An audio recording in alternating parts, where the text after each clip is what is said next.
Yo les bros, bienvenue sur Spatule Bro, je suis le chef et aujourd'hui on se retrouve pour parler de l'épisode 17, si je dis pas de bêtises, de Blue Lock. Et franchement c'était un putain d'épisode, j'ai kiffé. Oui. Tu vois ce que je veux dire? C'est débile! Calmos les amis. Ah, j'aime bien ça. Ça, c'est bon. C'est la manière la plus stylée de voler. C'est pas la Superman, mec, les bras devant, on s'en bat les couilles de ça. Tu fais oh! Et en fait, il est éclaté comme film.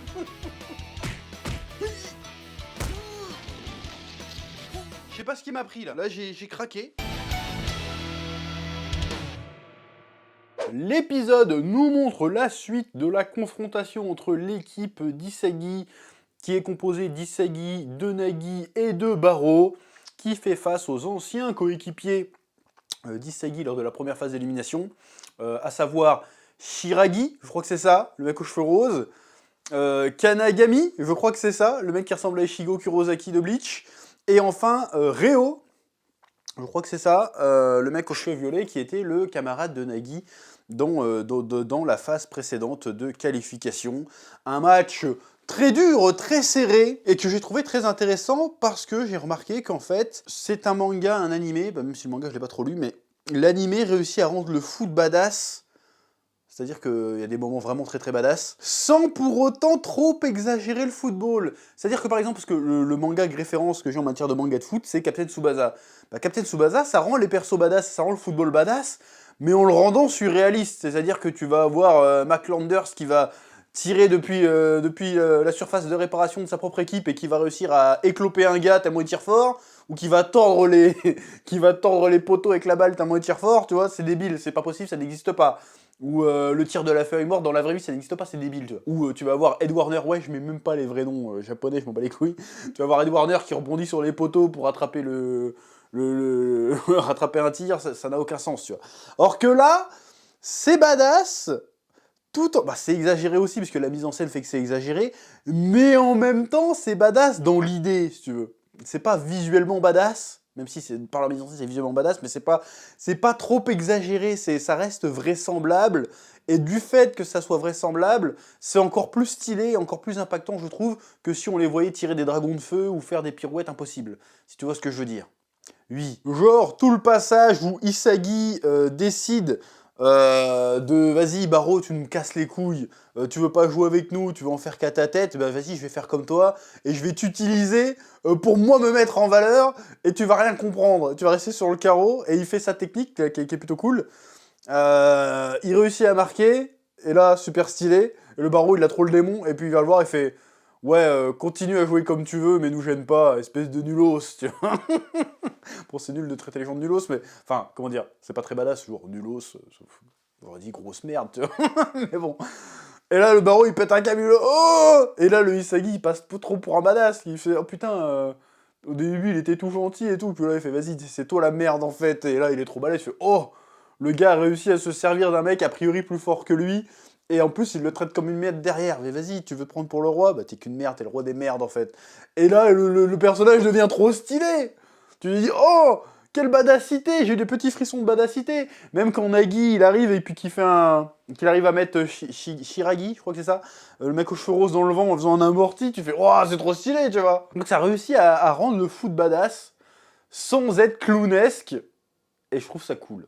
Oui. L'épisode m'a aussi surpris dans le sens où, la review précédente, il me semble, je commençais à dire que ça devenait un peu redondant, le délire de, oui, Isagi doit repenser sa manière de penser le foot à chaque match, c'est bon, il y a un peu trop le côté introspectif permanent, ça va, au bout d'un moment, on a compris comment il jouait, je pense qu'il est peut-être temps qu'il comprenne comment il joue, et puis qu'il se serve de ça sur le terrain, de manière d'une autre façon, et qu'on quitte un peu le délire, toujours pareil, genre « Oh, j'ai une faiblesse, il faut que je compense cette faiblesse ».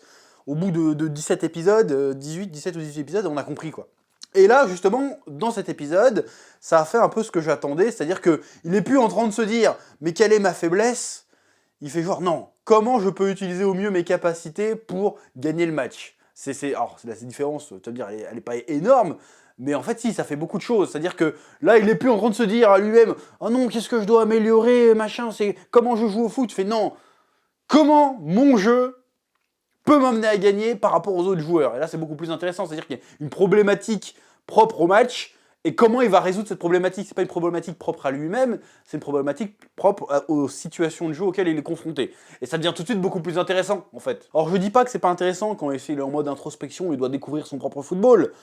Je dis juste qu'au bout de 17 ou 18 épisodes, je sais plus quel nombre on est, je dis juste que au bout d'un moment c'est redondant et ça tourne en rond. Parce que tu peux pas réinventer à chaque fois. Alors que réinventer une situation de jeu qui doit trouver un moyen de débloquer en utilisant ses atouts, tout de suite, bah, ça démultiplie les possibilités et ça devient beaucoup plus intéressant, palpitant à suivre. Et quand le personnage réussit à débloquer la situation, bah, c'est beaucoup plus récompensant, si tu vois ce que je veux dire. Et c'est beaucoup plus palpitant à suivre. Donc là, j'ai beaucoup aimé. Le problème du jeu, c'est qu'en fait, il se retrouvait à jouer à 2 contre 3, parce que ce connard de Barreau, dès qu'il a la balle, eh ben, il veut plus la passer, alors que s'il passait la balle, il pourrait marquer plus facilement, mais l'autre, il est tellement omnibulé par le fait que, non, si on gagne, c'est mes buts à moi, je veux marquer mes buts à moi, et il refuse, il est en mode orgueilleux, il fait genre, non mais évolue un peu dans ta manière de jouer, là. Tu es en train de bloquer ton potentiel, il fait, non, j'en ai rien à foutre, je changerai pas, je préfère perdre que changer ma vision du football.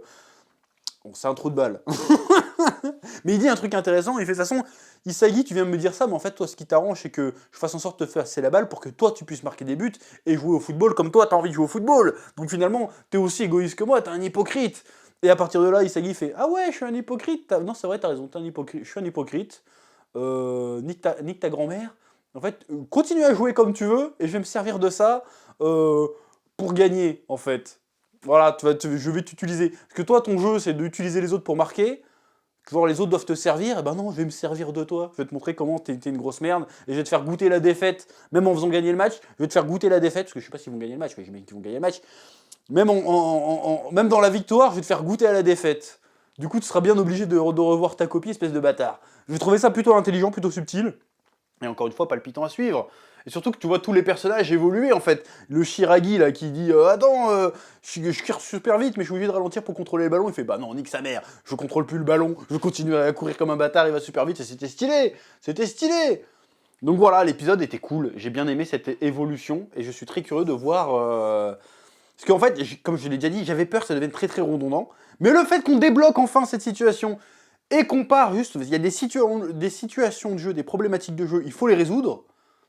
Tout de suite, ça ouvre le champ des possibles, et ça peut être super intéressant de voir ce que ça va donner dans la suite, parce que là, on est à 3 contre 3, mais après ça va être du 4 contre 4, du 5 contre 5, du 11 contre 11, ça pourrait être super intéressant de voir les différentes situations de jeu et comment il va réussir à s'imposer Isagi là-dedans. Voilà, franchement c'était un très bon épisode, j'ai kiffé ma race, l'animation était pas incroyable, mais était quand même un peu mieux que les 2 derniers.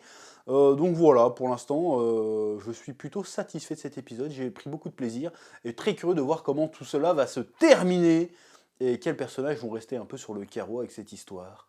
Voilà, surtout qu'il y a d'autres personnages qui étaient dans la session d'avant, qu'on n'a pas encore vu, qu'on voit un peu vite fait à la fin de l'épisode, hein, parce qu'il y a des petites séquences qui sont animées dans un autre style, j'ai l'impression d'ailleurs, où tu revois le mec avec ses dents pointues, là j'ai oublié son nom, et le grand feignant, qui avait une allonge de bâtard. Très curieux de les revoir aussi, ceux-là, en action, voir ce que ça va donner. Voilà. Donc voilà, c'est à peu près tout ce que j'avais à dire cette semaine sur l'épisode de Blue Lock, hein, qui encore une fois était plutôt stylé. J'ai bien aimé, j'ai kiffé, j'ai eu mes petits frissons devant... Enfin, frissons, j'exagère, j'ai pas eu des frissons, mais j'ai eu mon petit moment d'excitation devant l'épisode. Donc quand t'as un petit moment d'excitation comme ça, c'est genre, oh, c'est cool, oh, c'est stylé, oh, il va y arriver, il va marquer comme ça ce bâtard. Ça va être cool. Je sens que de toute façon le prochain but il va être pour Barreau, parce que comme ils vont dire, ils vont comprendre qu'en fait Isagi et Nagi se servent de leur peur de Barreau pour faire des stratégies et les baiser. Ils vont se dire non mais cette fois-ci il ira pas sur Barreau. Du coup ils vont désengager Barreau et puis c'est Barreau qui aura la balle et qui aura certainement le dernier but. Je vois le truc comme ça. Et ça me fait penser encore une fois à Kuroko's Basket d'ailleurs.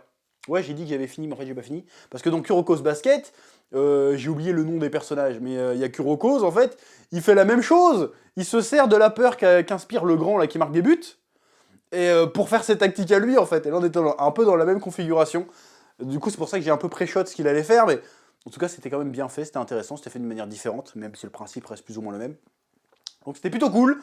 Voilà, bref, c'est tout ce que j'avais à dire pour cet épisode cette semaine. Comme d'habitude, je vous laisse le soin de mettre un petit pouce bleu et un petit commentaire pour le référencement pour aider la chaîne, c'est très important. Merci d'avoir regardé jusqu'au bout. Et je vous dis à très vite sur Spatule Bro pour de nouvelles vidéos. Oui.